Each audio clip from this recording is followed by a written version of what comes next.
G'day, I'm Dave Downie. We're on our way to magnificent Moreton Island. Over the next 10 to 15 minutes I'm going to show you around the island, give you a few tips on how to catch fish and most importantly where. But before we do that, let's have a look around this magnificent vessel.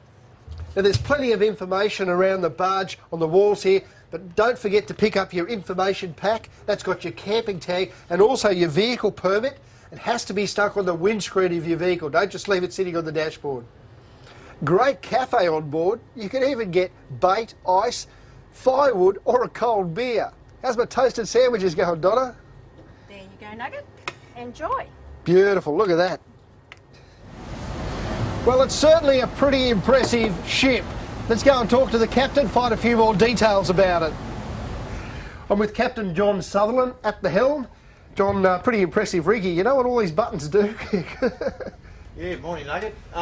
Fully controlled engine rooms, computers on all the engines to run the vessel, and plotter system. So it's all there, all the modern technology to run the vessel. Okay, you've been driving this one for a while, have you? Yeah, she was commissioned in 2004, and I come with the commissioning of it. So Right. I've been here since it was new. And how big is the ship? It's a ship, isn't it? It's not a boat. Ship 54 metres long, 16 metre beam, Okay. and she'll hold 52 four-wheel drives and 417 people crossing to the island. Okay, what about the draft? I always worry about the things like this. It's got to draw a lot of water. It might run aground somewhere or something. No, she's a catamaran design. She only draws 1200 empty, 1500 when it's loaded. Cruising speed's designed for 16 knots. Empty she'll do just under 21 knots. Great. Yeah, so compared to the old-fashioned landing barges, far superior.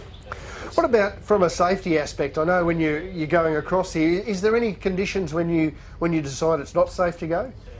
Yeah, basically when they close the ports for cyclones, and very occasionally when the cyclones come through the summer period, Harbour Master will close the port, so obviously we won't be operating then. But yeah, 30-35 knots not a problem for this because of its size. Right, yeah, okay. And it would carry all the safety equipment, I imagine, anyway. All the standard safety equipment for required by State Department of Transport, life jackets under the seats, life rafts around the place, life rings. Right. Yep. Now, on the trip, are you allowed to put your feet up and have a beer or what? No. We are fully operational. We're not carrying an engineer, so we're doing both jobs up here. We're the master of the vessel as well as doing all engineering. So we keep an eye on the engine rooms through the TVs there and monitoring everything. So it's full on the whole time. Fairly complex job, I imagine. It'd be pretty full on. You've got to keep your wits about you. Oh yeah. A lot of traffic going into Port of Brisbane with the shipping coming in and out. You can see one up there coming in now. So communicating with the pilots and making sure we're not in the way. And yeah, always got something going on. Roughly how long is the trip? Is it precise or is it weather dependent or? No, about an hour and 15 to go over. But with all the port development going on for the next few years, we've got to go slow on the river. So adds an extra 15 minutes, about an hour and a half. But generally an hour 15. Yeah, it's quite a quick trip, really, considering. Yeah, it's good to sit back and enjoy the bay, I suppose. It's a nice Grab a coffee on the way down the river, have a look at all the shipping, all the containers, all the bulk carriers coming in. So yeah, it's quite a nice trip down there. Now don't forget to let the air out of your tyres before you get off the barge. About 20 psi is right, just make sure they're all even. Don't worry about pumping them up, there are air hoses on the barge for your trip home.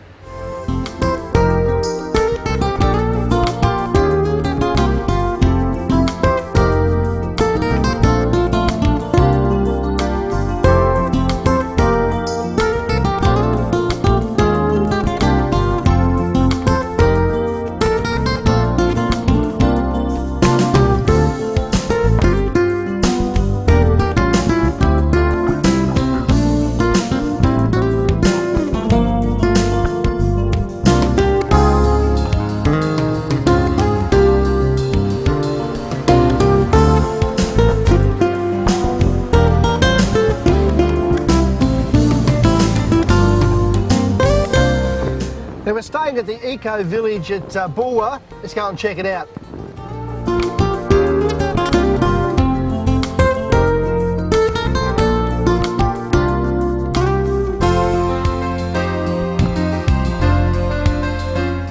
There's a great variety of accommodation on Moreton Island. The Eco Village suits me, the fisherman. Always a hot shower waiting for you. There's also dormitory accommodation for the larger clubs and school groups. There's even houses you can rent, and of course if you like to experience the real Moreton, there's fantastic camping grounds just up the beach a bit.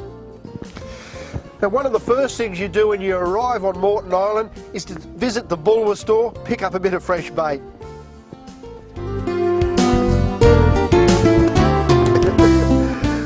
Hey Mac, that's a pretty well stocked store. They've got just about everything in there. Yeah, they've got bait and ice and firewood and all the pharmacy supplies. Even a post office, I noticed. Yeah, it is. And a beer as well. It's a bottle-o, so you got everything. How good's that? Come on, let's go fishing.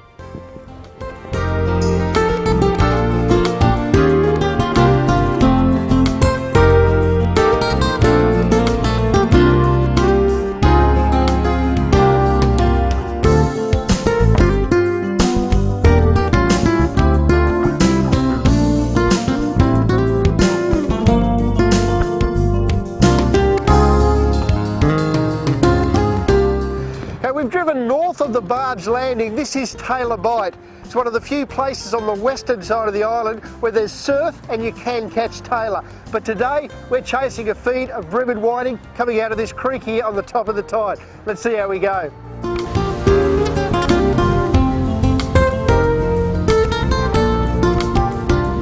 One of the better baits for bream and whiting are these beach worms. We'll give it a shot with them today.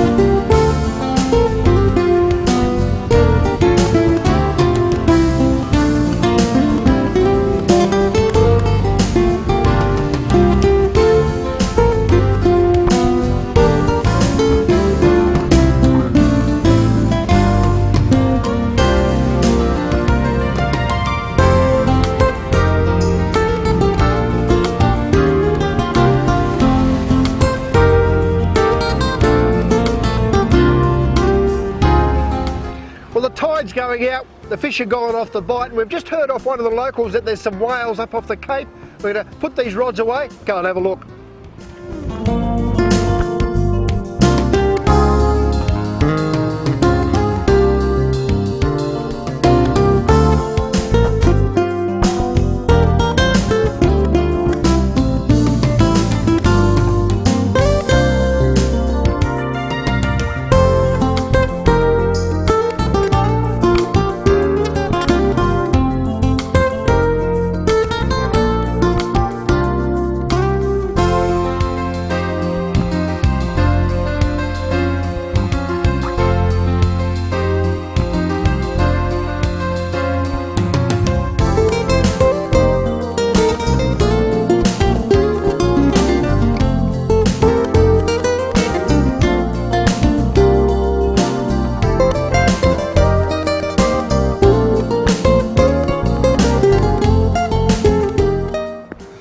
Well, we've seen a few whales, but that's enough sightseeing. Let's get back to the fishing. There's a variety of natural baits on the island. If you're any good at pulling beach worms, any of the shallower banks on the eastern surf beach is pretty good on the bottom of the tide. There's also quite a few bait fish in the surf if you can throw a cast net. We're in one of the creeks that run into the western side, chasing a few yabbies. Just be careful that you're not in a green zone. There are some green zones in the upper reaches of these creeks. We'll get a bit of bait this way. Driving around the island's fairly safe. The only concern is some of these creek crossings. They could be a little bit deeper than you think. It's a good idea to get your mate to walk through the creek first, just to make sure it's not too deep.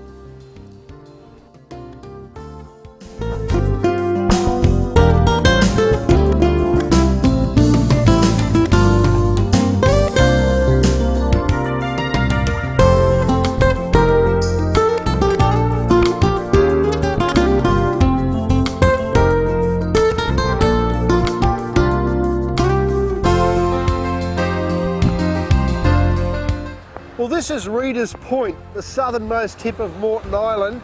It's exposed in a southerly and a southwesterly, but anything from the north, beautiful fishing down here. It's probably best known for its whiting, handful of worms, and a few hours of patience, you'll get a feed. Hopefully a bit bigger than this one. We'll keep trying.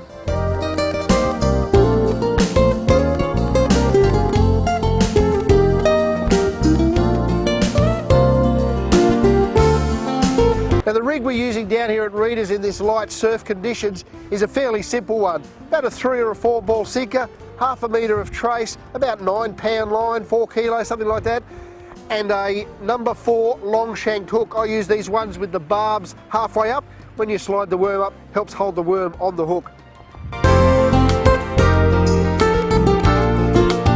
Well, that's Reader's Point. It's a great place for whiting at the bottom end of the island. We've decided now to head up the eastern beach. There's about 30 odd kilometres of it, so hopefully we'll be able to find some good gutters, maybe some fish.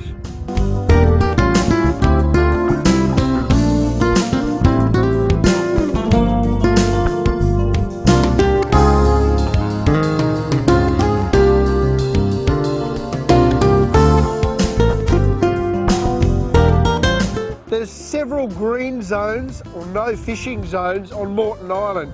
It's very important to keep an eye out for these signs. They're not obvious on the beach, they're up in the sand dunes. The arrow points, the closed zone is that way, Cape Moreton's that way. There's quite a few of them, keep an eye out for them.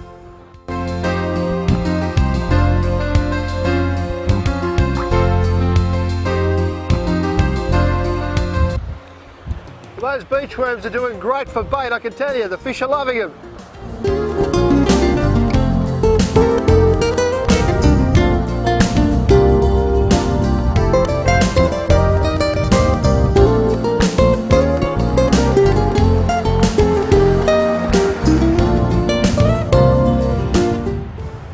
Swallowtail dart, they're fairly prolific over here on the beach. Quite good eating. Just watch these spikes they've got on the top of their head here.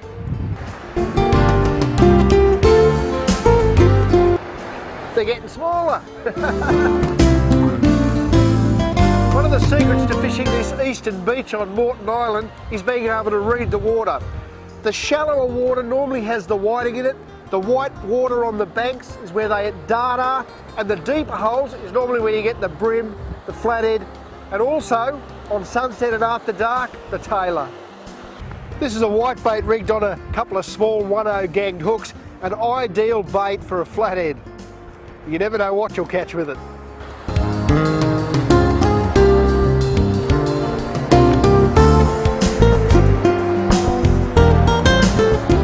The surf's alive with these swallowtail darts. You can just about guarantee you'll get one at some stage through the tide. I've changed over to using whitebait and I'm still catching them. They're great fun and quite good eating. We've had a great afternoon on Moreton Island catching a whole mix of species. But it's getting late in the afternoon, sun's going down, and that just means one thing, tailor time. I'm getting the big gear out, the waders, the head torch, going to fish into the night and hopefully catch a big one.